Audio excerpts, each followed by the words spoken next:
So in this video today, guys, we are talking tactics. Do you always want to be the furthest distance up a hole you possibly can be, or is it sometimes about playing to the numbers and having a look what the hole has on offer? Let's take a look at a shortish hole and let's see whether strokes gained is going to mean we go with driver, or do we play more of a precision shot but still give ourselves the optimum chance to attack the flag. So guys, if you are new to the channel, welcome. If you are after lowering your scores or improving your technique and increasing your enjoyment of the game, good news is you're in the right spot. If you've enjoyed the videos, please give them a thumbs up, subscribe to the channel, it's free of charge, and that little bell icon, give that a little ding, that way you don't miss any notifications coming forward. Today we're having a look at a par 4, and we are looking at one here, 342 yards. Stroke index 3, but come on, I know we're off the yellows, but this can't mean anything, can it? 342, go off strokes gained. Strokes gained is telling us that we need to get it nearer to the green. This means that I'm going to have a much easier shot going in. My pitching's really good. I hit the ball in the air around about best strike 275. I can get one out to 280 in the air with driver if I strike it really good. One knot strokes are good in at 260, so I should be able to take out all the trouble out of play. Down the right hand side up here, there is a pond, and then there's trees, and then the pond goes around the side of the trees and then comes out to the short right of the green. The problem that we've got is those trees are pretty tall, so the descending angle with driver might be starting to come down as it hits, which is going to be around that 60 yards short of the green. So that's right on the limit of me of 280, and is it going to be taking the ball as it's coming down? Little bit of wind into off the right today, so it's not playing great. It's going to have to be a really high shot. You have to draw to play with the wind, but it makes it a bit difficult. There's too many problems. Does the water come in if it doesn't draw back enough? Overdraw it, there's trees on the left hand side, and if I go into the rough, surely I'm negating the fact that I'm going to have this easy approach. I'm not going to be coming off a lie that I can control, particularly when the grass is a little bit wet as it is at the minute. Then we look at it and say, right, okay, what about if it 3-wood? Well, 3-wood suddenly brings the pond into play because that's straight on flying distance, and the narrowness of the fairway in between the pond and the rough on the left-hand side is like 20 yards. So that's not going to be the play. So what I'm looking at is thinking hybrid. Hybrid goes around 240 to 250, still gives me less than 100 yards. I can still attack it, but this is stroke 3 for a reason. So there's obviously some things up there that are trying to catch me out, and a lot of it is that narrowness off the tee. So let's get hybrid out. So we'll have a little go with this here. What we're going to be doing is looking at this for me now. I want to see a very tight little draw. It's going to be going with that little bit of wind. Okay, and we're going to try to see that the wind is going to bring it a little bit more back. So I'm going to hit it up the right half of the fairway, just right of centre, and try and play my standard shot as a little draw and let it just move with that wind, which should give me the perfect angle in. So as always, when you go pre-shot routine, what I like to always say is pick out your intermediate target, and then after you've done that and you look up, see the shot in your intended eye. So I'm recollecting a really good hybrid that I've hit recently, and I can see that shot. Once I've seen that shot, I'm then ready to go. So I'm going to step forwards, go into the ball, get myself into the setup. I'm going to see that shot one more time in a moment before I pull the trigger.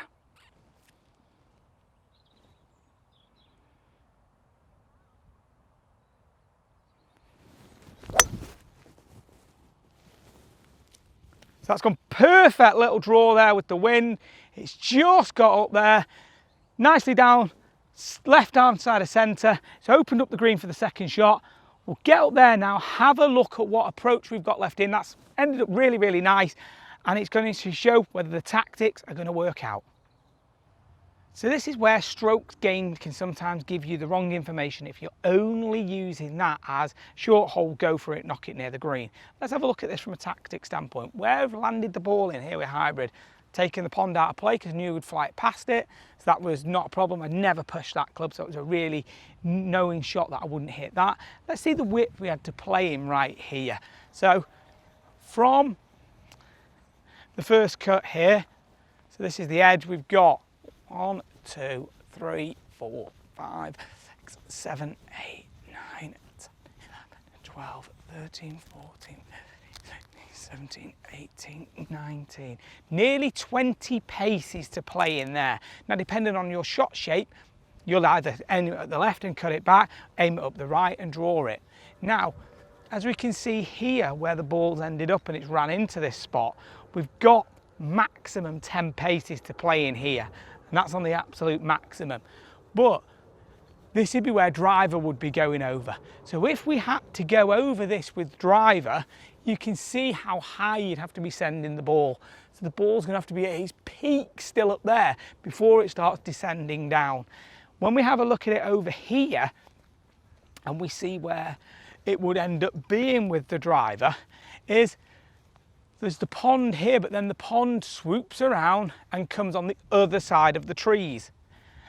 Then you've got trees here, again on the left hand side, and another pond up left, short left of the green. So all of the big problems are in here.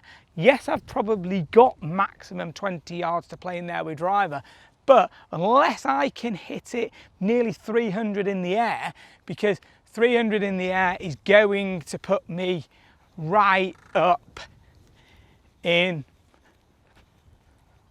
to this area here. Again, I've probably got 15, 20 yards to play into, but it had to be coming down from a massive height. Now mine carries 280. So carrying 280, mine's coming down into the trees, and that's if I kill it. So I've only got 50 yards in from here, but this is if you're hitting it 310 in the air, and you can bomb it really high. So on the law of averages, the guys who are probably hitting that far don't always hit it really straight. 20 yards will feel quite narrow for them. Back here, we've only still got 90 yards absolute maximum, probably more like 85, and we can have a go at the flag. We've still only got a short iron in, but it's the perfect spot to hit it into. We played with the width of fairway. We could have taken a mid-iron, dropped it back at 150, but then we're going to gain strokes gained, and we're going to be hitting an 8 or a 7, or depending on wind or how long you hit it, might even be a 9 for you guys. But you're going to be hitting a more mid-iron in. From here, you've got a short iron in your hands. So with a short iron in your hands, you've only got, give or take, sort of 90 yards-ish to this back flag, and it's going to be doable to knock it at that back shelf and attack the flag.